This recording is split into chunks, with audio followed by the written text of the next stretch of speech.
Tonight, you might be skipping the gym again. Maybe you're tracking steps, macros, heart rate zones. There's an entire industry built to keep you fit. Apps, trainers, programs, it costs a fortune. But for 99.9% of human history, none of that existed.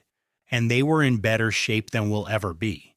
The answer starts somewhere you might not expect.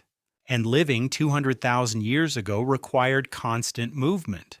Not scheduled movement, not voluntary, just survival demanding the body. Every single thing they needed was somewhere out there. Food, water, fire, safety, all of it required the body. One researcher went to Tanzania to understand what that actually meant. Herman Pontzer at Duke University spent years living with the Hadza, one of the last true hunter-gatherer groups still on Earth. He measured how far they walked every single day. Women 5 to 8, still far more than most of us ever walk. Not on a treadmill, through rocks, roots, and thorns.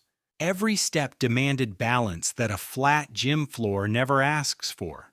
Hunting required sudden sprints, chasing prey for half a mile, throwing spears at full force over and over, then dragging prey, sometimes heavier than themselves, miles back to camp.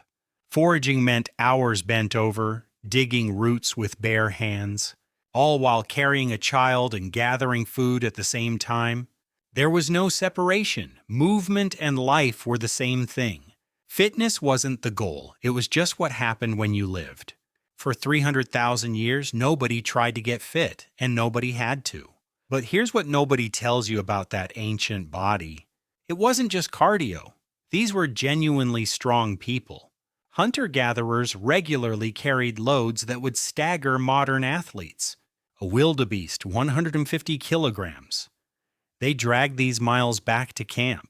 Women carried infants plus 10 to 15 kilograms of gathered food.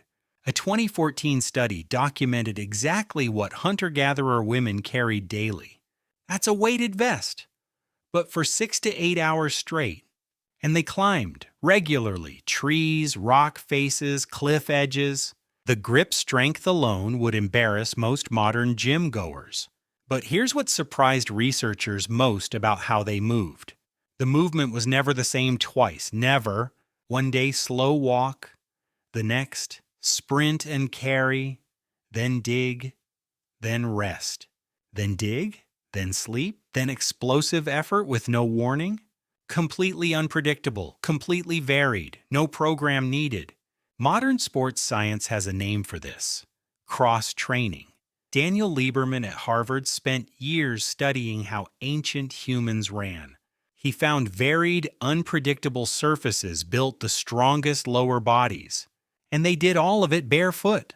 No arch support, no cushioning, no shoe telling the foot how to land. Every bone, every tendon, every small muscle forced to work. So by now you might think you've got the answer. Walk more, carry more, skip the gym. Simple enough. But here's what Pontzer's own data showed. Nobody expected this. The Hadza sit just as much as American desk workers. Same hours of inactivity every single day. Not a typo. Pontzer's team measured total sedentary hours in both groups. The 2012 study published in Current Biology was stunning. Daily sitting time, nearly identical. Hadza and office workers, same hours of inactivity, but completely different bodies. So what's actually different? Why are they fit and we're not? Because everything between the sitting was physically demanding for them. Getting water meant a 3-kilometer walk, each way.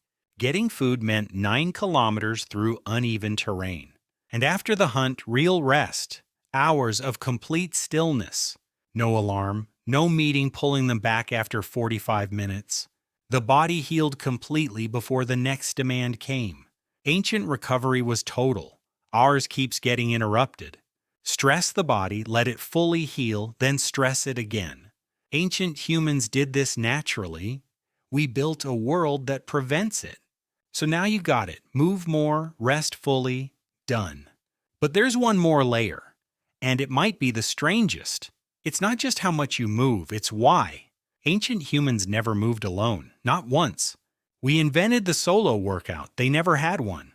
This difference turns out to matter more than anyone thought. Every physical demand in prehistoric life had other people in it.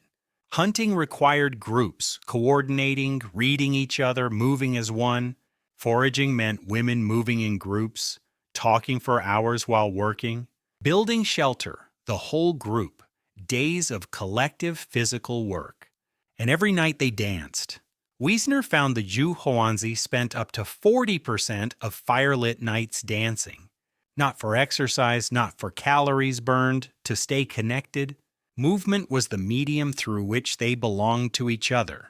Children played physically for hours every single day.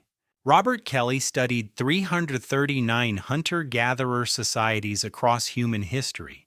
No coach, no score, no structure, just bodies playing freely. Just bodies moving joyfully, because that's what bodies are built for. And it turns out this matters more than we ever measured. Social movement releases different chemicals than solo movement. Studies show group movement produces more oxytocin and lasts longer. The gym is efficient, but something critical is missing from it. You can hit every macro and still miss your humanity. That's not a fitness problem, that's a belonging problem. Here's what actually happened to the human body over time. We didn't get lazy. We built a world that removed the effort. The car replaced walking. The elevator replaced climbing. The washing machine replaced carrying. The app replaced foraging. One by one, every movement woven into daily life was outsourced. The body went from essential tool to optional accessory. And then we noticed the breakdown, the aching backs, the anxiety. So we put movement back, in a box, 45 minutes, 3 times a week. If you can manage it between everything else, between the meetings, the commute, the kids, the exhaustion. Global inactivity costs health systems over $1 trillion every year. We built a world that requires no movement, then wondered why the body was quietly falling apart. The Hadza don't have a fitness problem. Because fitness isn't something they solve, it's something they live. Your body doesn't need a 12-week program. It needs movement threaded through every single hour. Something to carry, a distance to walk, someone to move with. We didn't lose fitness, we just forgot what it was for.